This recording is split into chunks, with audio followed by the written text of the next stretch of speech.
Today is November 3rd, 2025. My name is Rob Carr of Kalamazoo Right to Life, and this is Pro-Life Week.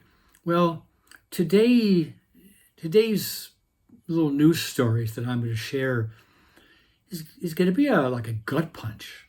I mean, I'll be honest with you.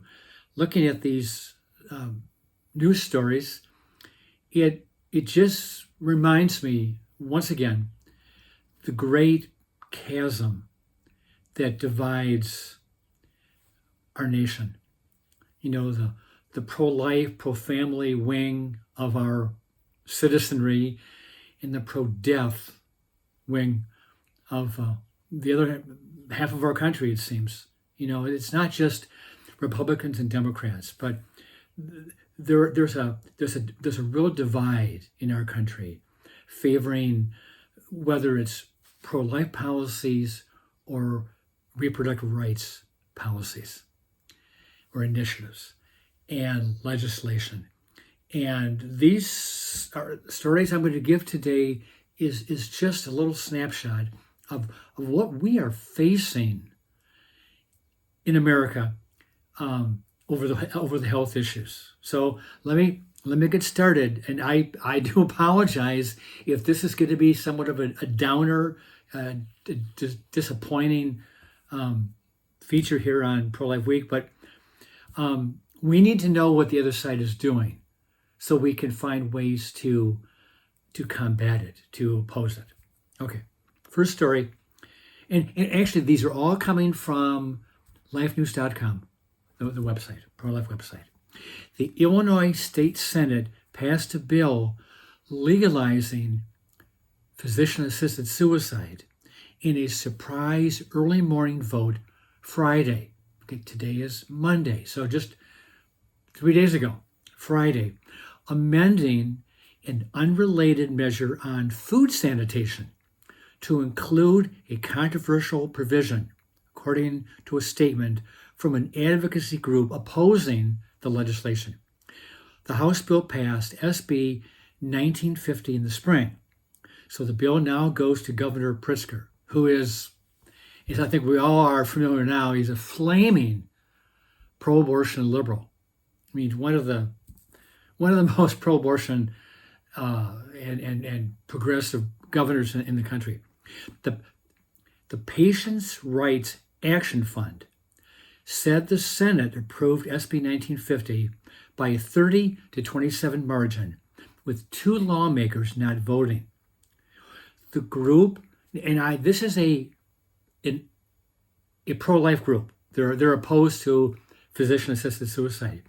The group describes the action as a, quote, surprise move in the early hours of Friday morning, warning that it, quote, introduces significant risks to vulnerable populations across the state, including individuals with serious illnesses, disabilities, and those facing financial hardship, unquote. Legalizing assisted suicide disguised as a sanitation bill undermines long-standing efforts in suicide prevention and could dangerously shift the standard of care in healthcare facilities, the statement read. The patient group is calling on Governor Pritzker to veto the bill and urged lawmakers to focus on alternatives such as expanding access to mental health services, hospice care, and palliative support. Okay, so I don't have high hopes for Governor Pritzker doing the right thing. I don't. So let's move on. We were in Illinois, now we're going to move to New York. New York Governor Kathy Hochul, another radical pro-abortion ideologue, like our governor here in Michigan and in California and in other states.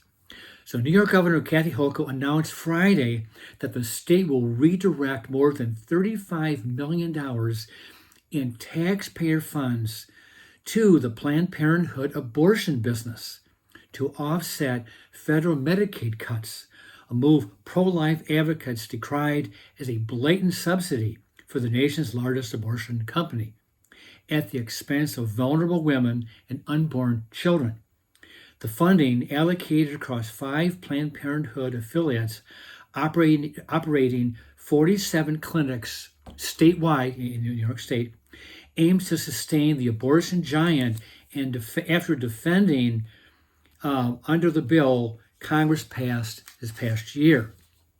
The cuts enacted through H.R. 1, dubbed the One Big Beautiful Bill of Donald Trump, signed by Trump back in July, stopped Planned Parenthood from getting tax dollars to enhance its business of killing babies.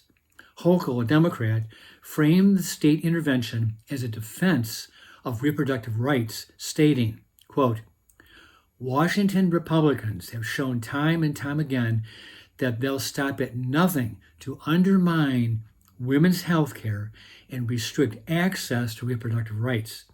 In the face of congressional Republicans voting to defund Planned Parenthood, I have directed the state to fund these vital services, protecting access to health care to thousands of New Yorkers they rely on. I will always stand up for reproductive rights and the health care that New Yorkers deserve. Okay. Here again, we are not surprised that Governor Hochul is going to prop up Planned Parenthood with taxpayer dollars. Can you imagine? I mean, Planned Parenthood is a nonprofit organization. Other than like maybe the Salvation Army, can you think of another nonprofit organization that will rake in that kind of money? I don't. Okay. Let's move on to the state of California.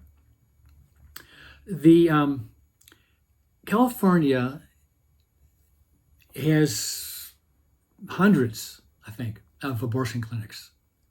And they're one of the few states that does not actually report the number of abortions performed in that state. They don't participate. And whenever the CDC issues their numbers, the numbers are always skewed because there's about 2 or 3 states that don't participate. And California is the biggest offender. So the number's always off. But there's another group called the Alan Guttmacher Institute, which is kind of like a research arm of Planned Parenthood. And they come out with numbers that are different from the CDC.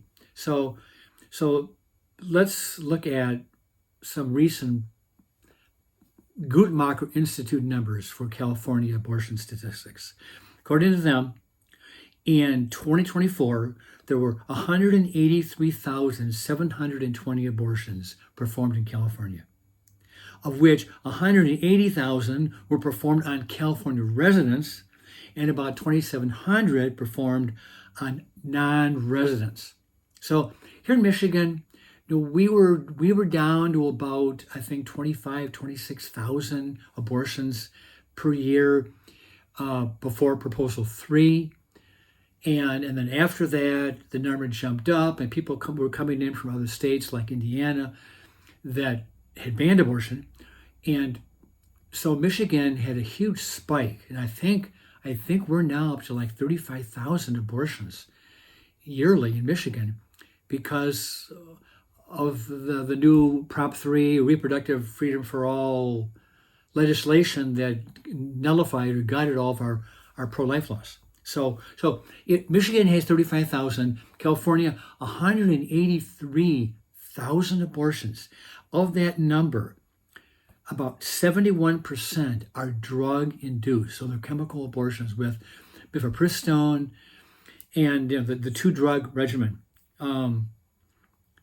And 7% were from online-only organizations. So these are disturbing trends. That 71% in California are the chemical abortion. They're not surgical abortions. They're chemical. Okay.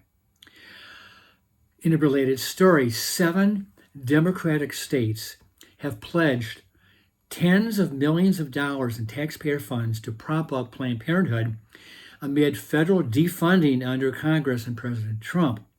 The move is drawing sharp condemnation from pro-life advocates who say the states are propping up the nation's biggest abortion company. Taxpayer funding commitments are coming from New York, we just mentioned New York, California, Oregon, Washington, Illinois, Massachusetts, and Hawaii. In response to the one-year moratorium on Medicaid reimbursements for nonprofits that kill babies and abortions, enacted as part of Trump's Big Beautiful Bill signed in July. Frank Schubert, a strategist with the pro-life group Team Beyond Roe, decried the state's actions as a shocking new front in the battle for innocent lives, accusing the abortion lobby of securing powerful allies to replace every lost federal dollar. Quote, this is from Mr. Schubert, no longer is the fight just about legal rights. Now we must battle forced public subsidy of abortion. Your tax dollars are being redirected so the slaughter continues, unquote.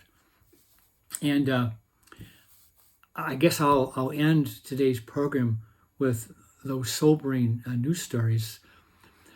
Still, as bad as some of these are,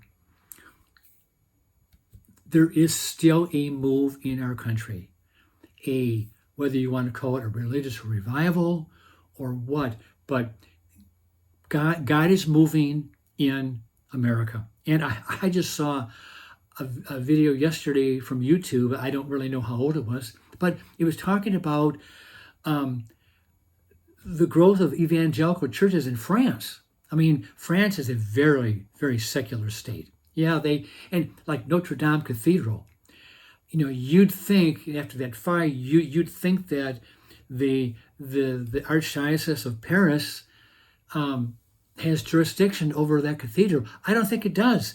It's kind of owned by the state. Religion, ever since the French Revolution, really, religion has taken a back step in France, and it's a very, very secular state. There are very few real Christians, but there's a revival going on in certain sectors in France.